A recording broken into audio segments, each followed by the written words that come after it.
the history of the Drakulic family.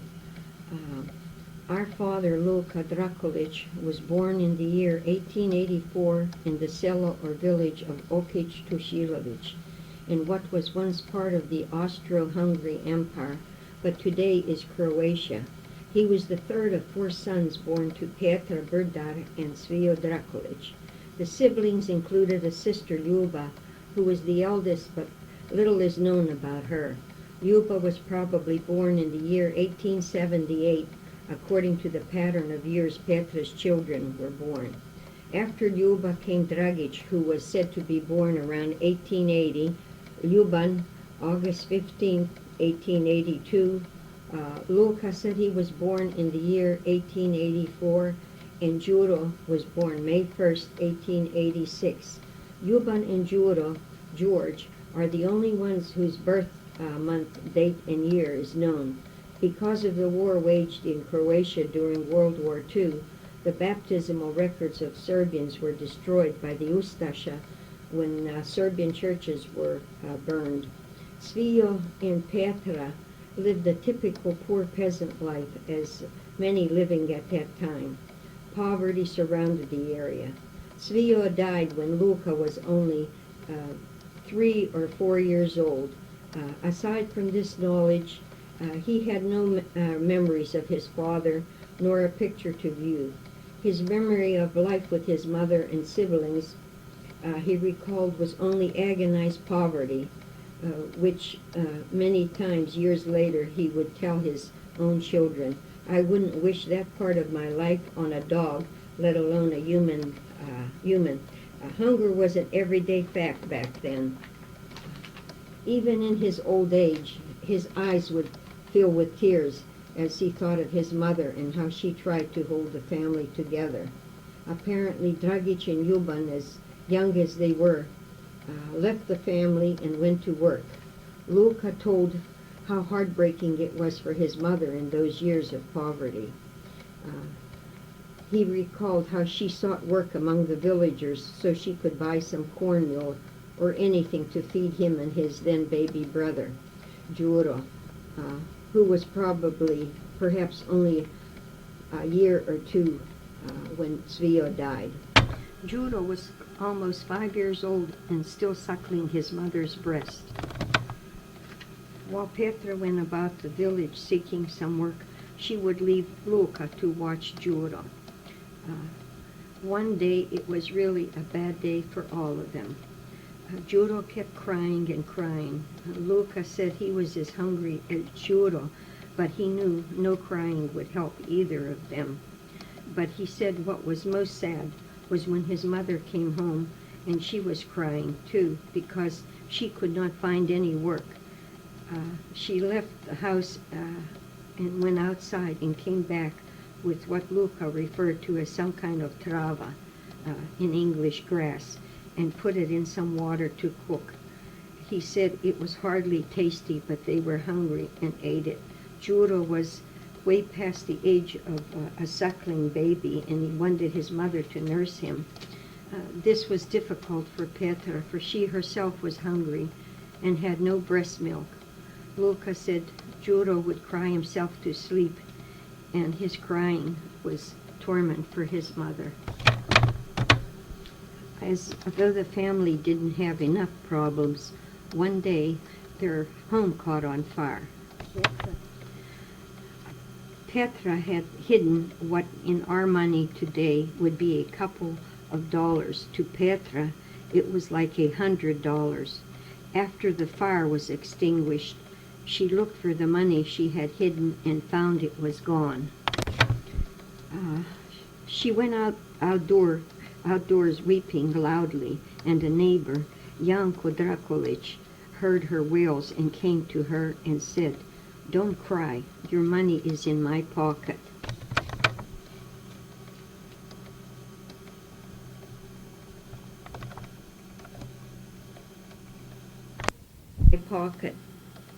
At the time, Petra was so upset and heartbroken over the fire that she couldn't contain her stress and lashed out at Janko, who really seemed to be a hero. But Luka said his mother couldn't understand how he found the money, and that brought on some bitterness between the two Drakulic families. Ironically, destiny played a hand in the life of the Drakulic families, as Janko's daughter Stana eventually was to become Luka's second wife. Luka's childhood poverty was far from being better. If anything, it seemed to get sadder. If one went back and seen the land that Svio and Petra owned, it would not seem of much value in terms of dollars. Some of it was a slopey piece of ground that it was enough to sustain, but it was enough to sustain the family as far as growing some vegetables and even growing hay for a cow. It is said that when the Serbs were fighting the Turks, those who were foot soldiers got the worst of offered land for homes, and it was usually the foot soldiers occupied the hillsides, and the horse soldiers got close to the road or highway for their homes. Apparently somewhere in those times there was a foot soldier in the Drakulic past, as the area where Luka and Stana lived was not valuable ground. Petra planned to give the title of her property to her 4 sons. That was always a part of her plans as far as her children were concerned after her husband died. One day, a woman who Luka called Ruda began to visit Petra, and suddenly she took on the role of being a matchmaker. She told Petra she could live a better life if she married a man named Juda Jovic, who was a widower. After much coaxing, Petra told her she would accept Juda's proposal, believing she was going to be better off than she had been living. When word reached her oldest son, Dragic, that she was about to marry the widower, Juda, Dragic was quite shocked and quite furious, Luka said. Dragic came to confront his mother with the news he heard, and he told her she had disappointed him in her decision. Perhaps he was angry, thinking Petra was going to give Juda title to the ground she promised her sons. However, she never reneged on her promise. Due to this, Juda became mean to Petra and to the boys. Dragic's age as well as Juban is somewhat strange to understand. According to Luka, Dragic was on his own working in the cello as a hard hand, and so was Juban.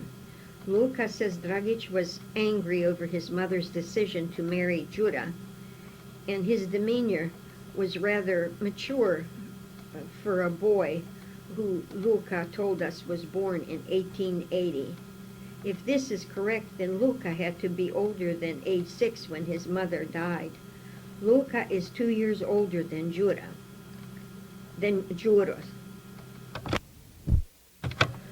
Judah, according to Luka, was almost 5 years old and was still suckling his mother's breast.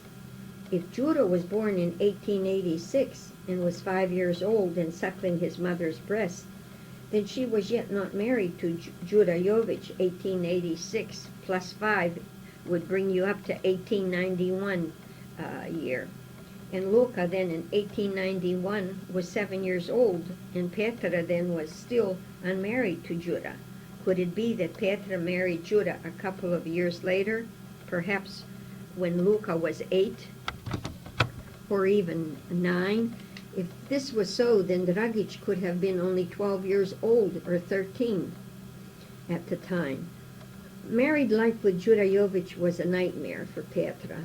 According to Luka, he was mean as the devil himself. One day when his mother was cooking and making a roux, which Serbians refer to as zafrik, Luka looked at the roux, the zafrik, and it looked distasteful because of the thickness. And Judah happened to be there when Luka said he would never eat that. When the time came to sit down to dinner, Luka went to the table to eat, but Judah came over to him and pulled him by the ear and led him away from the table, telling him, You said this was not good. You were not going to eat it, so you won't." Of course, Luca had forgotten what he said about the Zafrik, but Judah well remembered. It was late at night that his mother came to Luca and told him, "Be quiet and go and eat what she saved for him." Another time, while it was close to dawn, he saw his mother sitting with a comb in her hand, and Judah hovering over her like he was choking her. Petra moaned and cried, saying, "Yoi, yoi," or what is, "Oh, oh." Judah let go of her and said to her, "It will be yoi, yoi one day for you." There was no happiness to be told by Luca where their life in that home was concerned. It was like living in fear always when Judah was in the house. Judah had a daughter. Her name was Maria from his previous marriage. Luca never complained in any way about her, but Luca was ever fearful of his stepfather. One morning, his mother got him breakfast, and she left him out of the door so he could go out and join the other youngsters close by. He was playing with some of them and singing when suddenly a boy named Rade Drakulic, whose nickname here in America was Yellow because his complexion always had this yellow look. He came by and said to Luca, "You are singing and your mother is lying dead on a bench at home."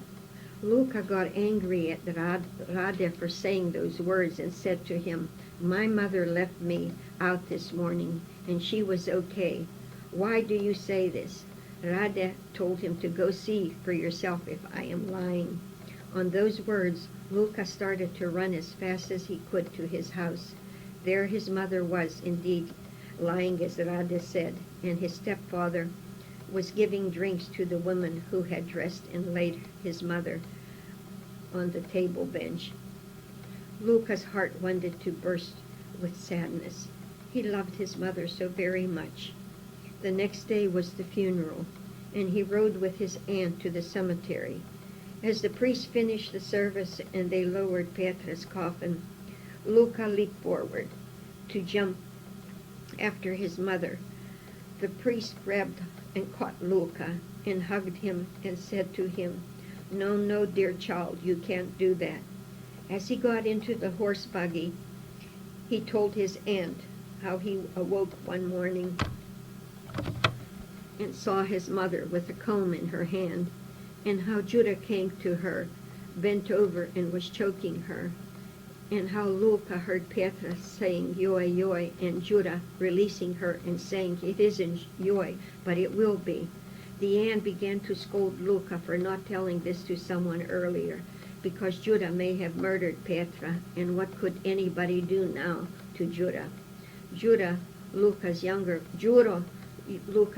brother, said that their mother, Petra, was probably pregnant, and he may have beat her, as there was blood all over the floor, and she probably bled to death. Luca was very scared of Judah.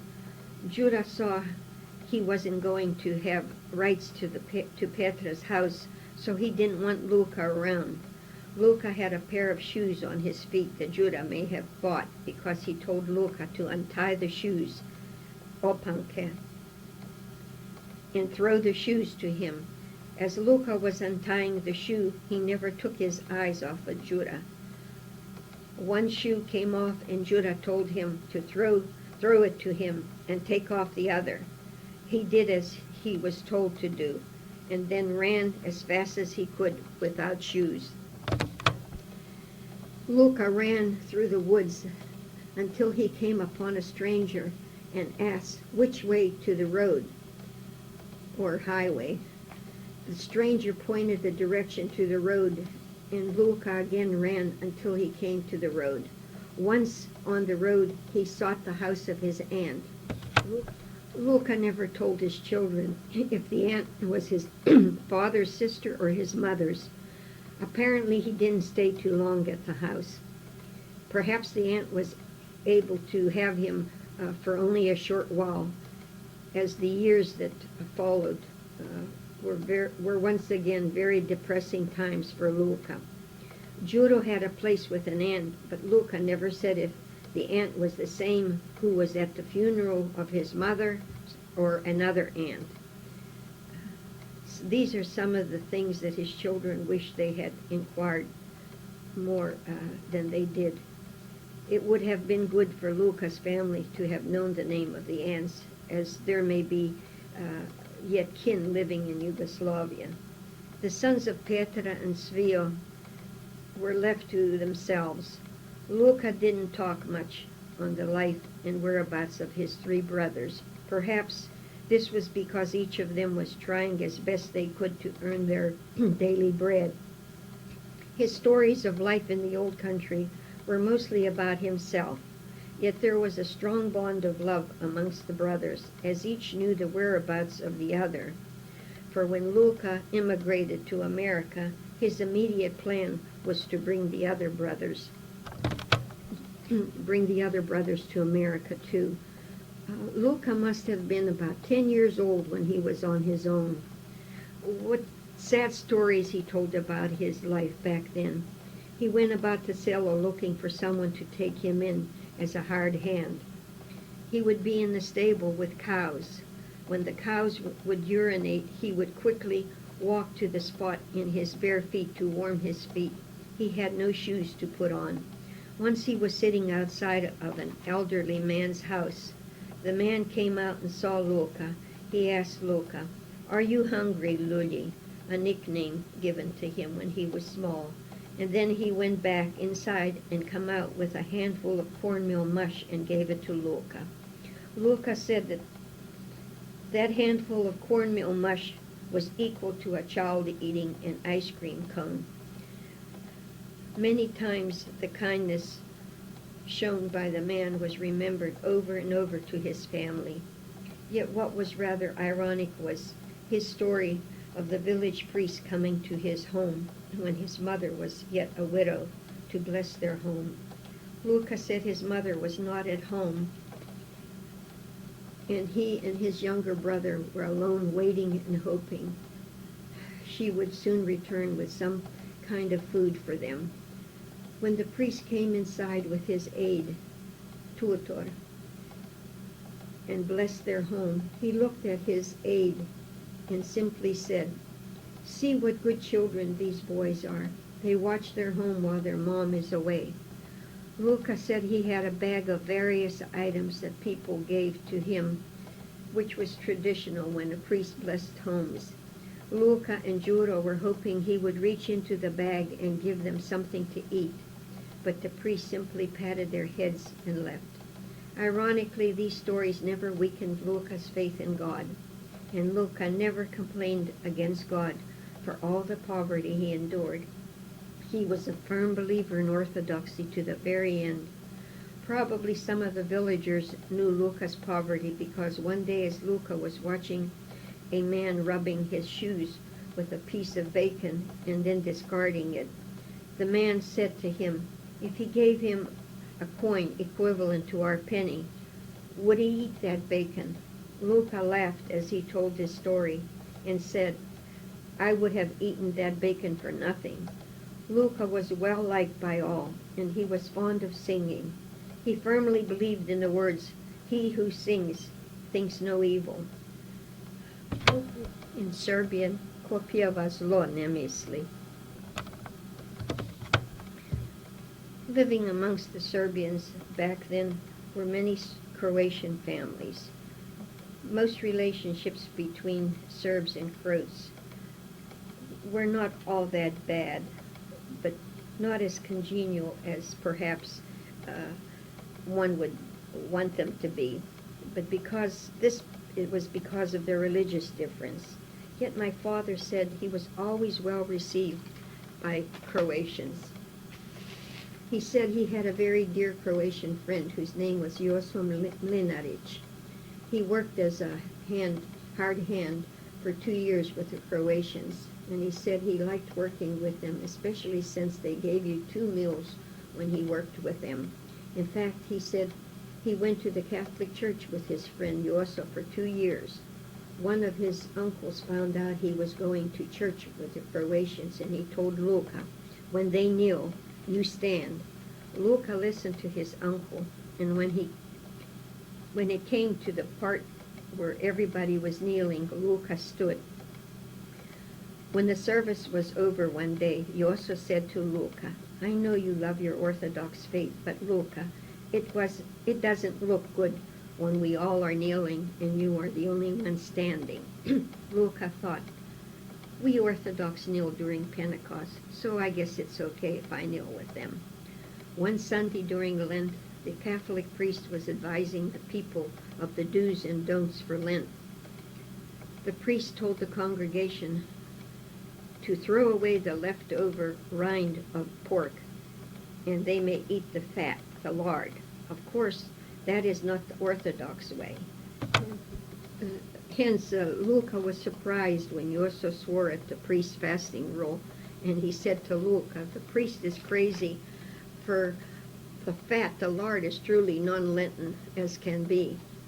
One day while he was at the Catholic Church, the caretaker saw Luka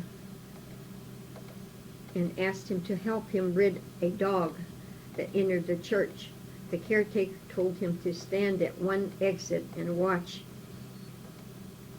as he chased the dog, and stand by the door, by the open door, and see if the dog gets out. Luka said for some unknown reason he felt mischievous, and each time the dog ran to go out, he would chase the dog back. He did this until the man told him to change places. The dog was finally out. But Luka laughed every time he told this story and always said, "The devil must have enticed me to do what he did." Every time the late comedian Flip Wilson used this expression on his show, Luka Drakulic would come to mind. Luka said the harvest time with the Croatians was a fun time. There was dancing and singing and some good alcoholic drinks. It was at one of these affairs that the young men thought the village priest was eyeing the girls far too noticeably. At the time, everyone was enjoying their turn of being placed in a blanket and shaked a few minutes from side to side. When it came to the priest, they started to give him a shake, and suddenly the men let go of the blanket and the priest fell out. He began rolling down the slope. The priest, of course, wasn't seen oogling the young women anymore thereafter. Luka divided his time among the Croatians and his fellow Serbians. One of the Serbian priests had a team of horses that were noted to be somewhat strong-willed. The priest came to see Luka one day to offer him a job to care for his horses, as he thought Luka was good at grooming other people's horses. Luka knew the priest to be rather well off, and he would pay him a decent wage, but his horses scared Luka, and he told the priest to find someone else. A family whose name was Malic hired Luka to work for them. Mr. Malic also served as a clerk in the local government. Father believed Mr. Malic to be a fair man and was to Luka almost a father. Luka took care of the livestock and helped with the planning and whatever else was asked of him to do. Luka said living with the Maliches was the best thing that happened to him. The Maliches also had a son and 2 daughters. Their daughter Sophie caught Luka's eye, as he seemed rather smitten with her as soon as he came to work for the Maliches. Luka also leads one to think and believe Sophie was smitten with him too. However, what plans Luka may have been thinking about so far as Sophie and his future, the Maliches would never allow their Sophie to marry a poor servant, especially one that was illiterate as well as poor. Nevertheless, the Maliches liked Luka. At all festival celebrations, when there was kola dancing, Luka made sure he was next to Sophie. Luka was very well liked by the Serbians and Croatians and enjoyed his company and his singing. One Serbian lady named Ljuba Motic, who knew the Drakulics, once told Luka's daughters that the Drakulics were poor peasants, but were gifted in singing. Luka was indeed fond of singing. One day, several Croatian friends came to ask him to come and help them with the hay cutting. Luka told them he had to ask his master for permission. Mr. Malic told him he couldn't go because there was too much to do about the farm. Luka wanted very badly to go, for they were his friends and there would be a lot of fun in their work as they worked. Sadly, he told the men he couldn't go, and they went away.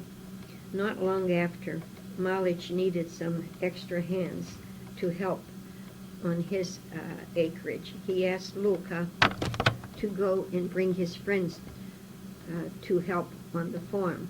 Luka told Mr. Malic, "No, I can't go and ask them to come and help when you wouldn't let me go with them when they came to get me and needed me." Malic told him, "Oh, Luka, they like you, they'll come." He kind of sweet-talked Luka a bit and sent him off to get his Croatian friends. His first stop was to one Croatian lady's home. Luka told her he needed help for the Malic family's work. The woman said to him, "I have a brother who is sick inside. You stay with him. I'll go and gather your help." Shortly thereafter, she came back with several men and women, and Luka brought them to Malic's, who was waiting for them, and he brought out the Slivovitz to welcome them. Luka enjoyed his time with his Croatian friends, and looking back at the tragedy of World War II in Yugoslavia and his friendships with the neighboring Croatians, it is hard to understand how so much killing could have taken place in those villages, knowing the close relationship Luka had with his Croatian neighbors. While Luka was away from his brothers, each of them working in different places, somehow they knew the whereabouts of one another. Luka said his brother Ljuban was 15 years old and living with some woman. He was somewhat of a rogue, or what Serbians refer to as a lopov.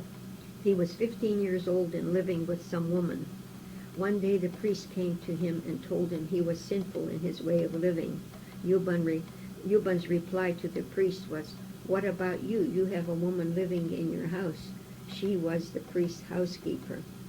Ljuban's insinuation so angered the priest that he thought when he picked up a piece of wood that he would reach out and whack him good. The priest kept his cool and left.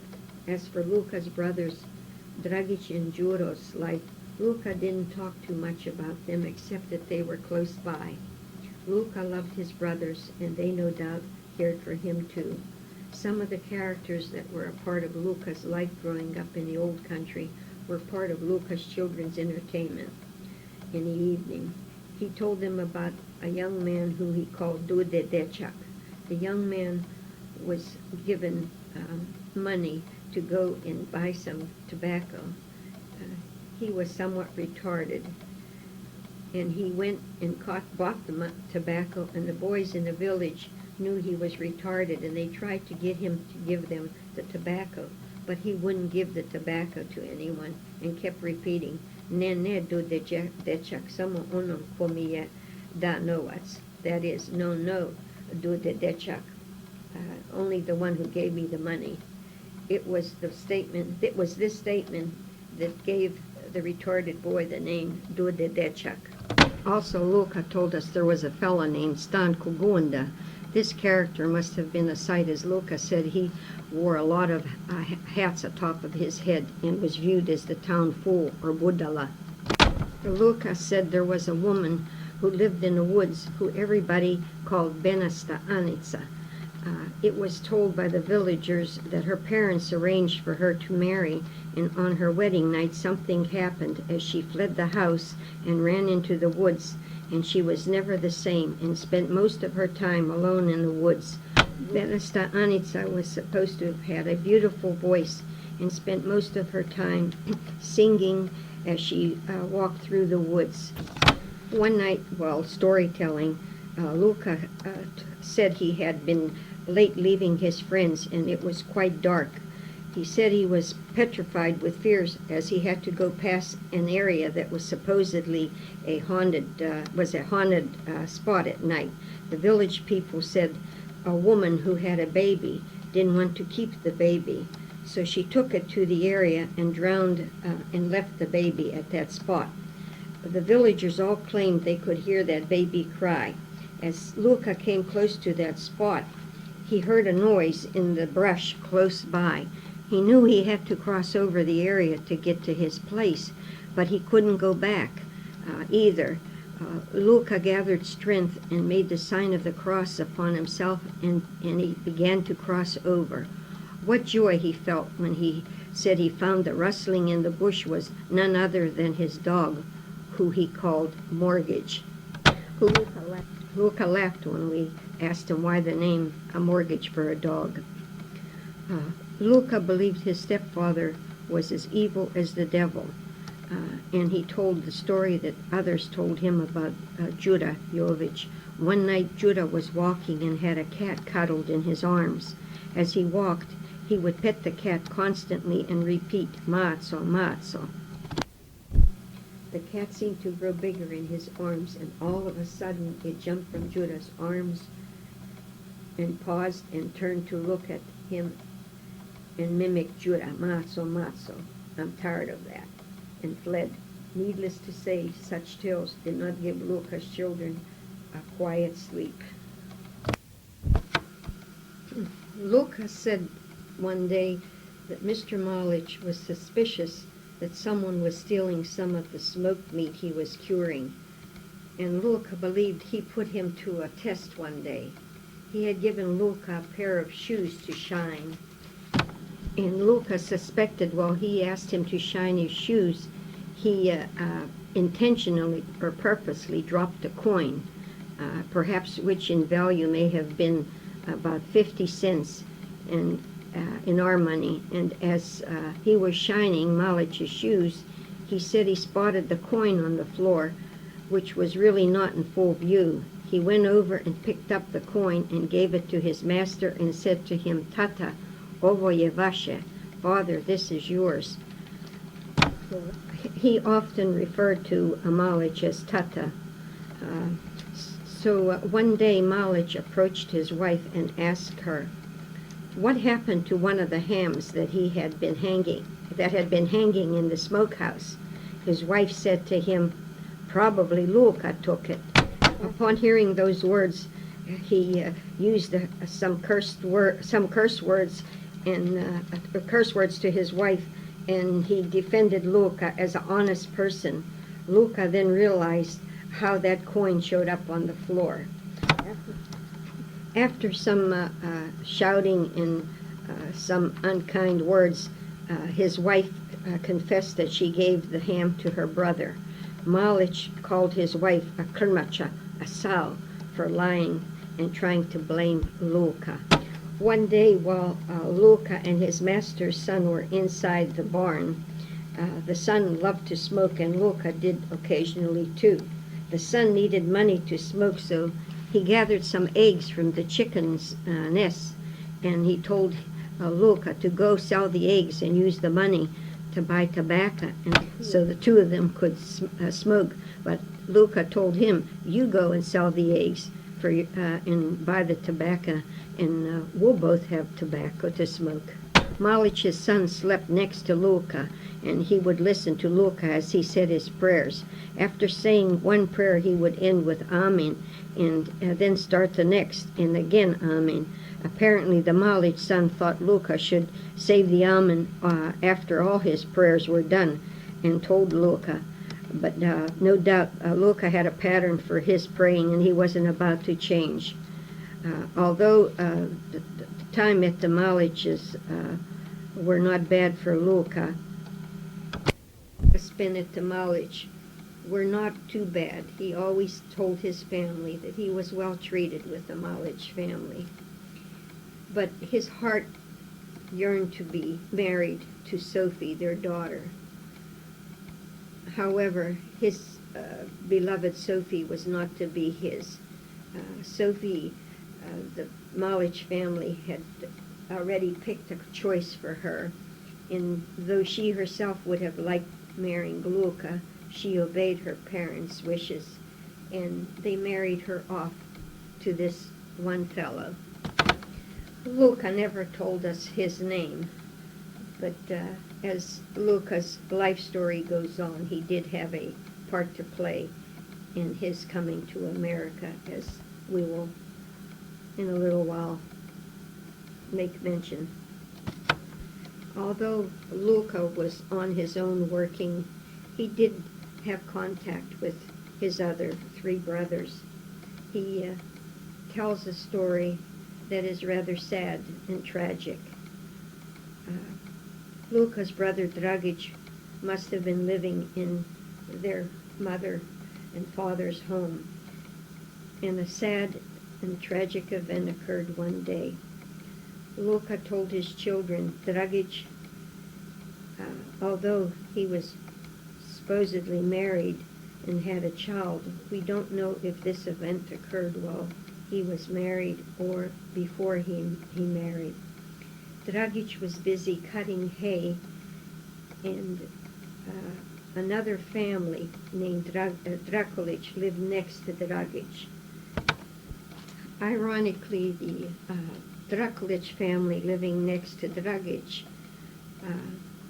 was a relative to Stana, Luka's second wife, and the neighbor Drakulic was named Simo Drakulic.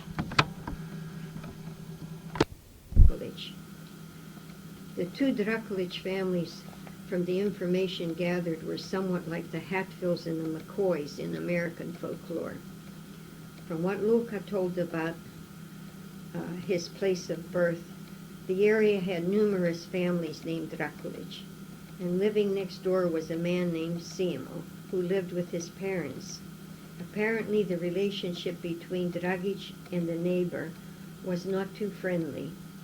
One day, Dragic was cutting hay and was close to the boundary of the other Drakulic family. Simo's mother said to him, "Look, Dragic is cutting closer to us. Go and put a stop before he takes our hay with his." Some of the people who knew both families had told their offspring differing versions or opinions as to what took place one day in the back that once was Petransvio's home and property. What happened that day, according to Glulka and his brother George's version, is that the neighbor, Simo Drakulic, was somewhat intoxicated, and his mother, not thinking wisely, called her son Simo to go down and threatened Dragic, who was cutting close to their boundary, to tell him to stop or else. When Simo came out, he had a pitchfork in his hands, outstretched, going toward Dragic as if he was going to thrust it in him. Dragic raised the sai that he was holding, and when Simo lunged to him, he swung the sai and severed Simo's head. As gruesome and sad as the incident was, from what Glulka said, it was self-defense as far as his brother was concerned. Dragic, when all this happened, after this happened, immediately went and told the police of the tragedy. He apparently was not considered as one who was the guilty, because when an official of the government came into the area for whatever reason, Simo's mother would come out and say, "Why don't you take that dog, Dragic, and lock him up?" The official supposedly replied, "Go back into your home, Kermacha pig." It is said the incident of that sad and tragic day is still talked about. Also, it is told that since that tragic day, some rain falls every year on the date of that occurrence. However, Glulka's offspring do not know the actual date, but this is something that they are trying to find out if there is any truth to this folklore. Luka told his children that he and his brother Juro tried to bring Dragic to America, but Dragic, having a criminal record, was not able to get legal entry into America. He went to fight in the Balkan War, and Luka's family has a portrait. On the back of the portrait, Chicha Juro, Luka's brother, wrote, "This is my brother Dragic, who died in 1915. Had we not noted this statement on the back of the portrait, perhaps we wouldn't have known the year that Dragic died. So that, in a way, is a bit of valuable information on the history of Dragic and Jovan and Luka and Juro. And it's much appreciated for just that little bit of fact. Luka was nearing his 21st birthday and still living with the Malic family. The man that married Luka's beloved Sophie went to America and was working and sending money home.